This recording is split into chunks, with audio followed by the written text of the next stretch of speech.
Sweety. എന്ത് sweety? ചേട്ടന്റെ അല്ലേ കല്യാണം? തിരക്ക് കണ്ട നീയാ ചാരുവിനെ കെട്ടാൻ പോണേന്ന് തോന്നുമല്ലോ. ഞാൻ എത്ര നേരമായി നിന്നെ ട്രൈ ചെയ്യുന്നു അറിയാവോ? ഇവിടെ പാട്ടും ഡാൻസും ഒക്കെ ആയിട്ട് ഭയങ്കര ബഹളമായിരുന്നു. ആ ശബ്ദത്തില് കേൾക്കാൻ പറ്റായിരുന്നോണ്ടാ ഫോൺ എടുക്കായിരുന്നത്. ആക്ച്വലി ഞാൻ നിന്നെ അങ്ങോട്ട് വിളിക്കാതിരിക്കുമായിരുന്നു. വെറുതെ നോണ പറയണ്ട നീ. അവിടുത്തെ എൻഗേജ്മെന്റിന്റെ ഇടയിൽ നീ എന്നെ മറന്നു എന്ന് പറ.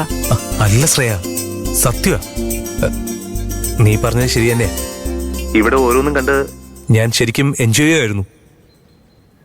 നമ്മുടെ അരവിന്ദേട്ടന്റെ മാറ്റം മാത്രം കണ്ടാ മതിയല്ലോ. ഹോ, എന്നാ ഒരു ചേഞ്ചാ. നീയല്ലേ പറഞ്ഞത് ഏട്ടൻ ഒട്ടും റൊമാൻറ്റിക് അല്ലാന്ന്?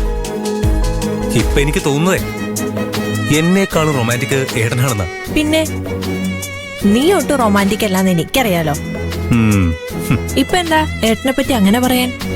ആളിപ്പോ ഭയങ്കര ജോളിയല്ലേ, കല്യാണത്തിൽ ഹാപ്പിയാ. ഏട്ടൻ മാത്രമല്ല, അച്ഛനും ചാരുവും എല്ലാരും ഹാപ്പി. പറഞ്ഞ നീ വിശ്വസിക്കില്ല.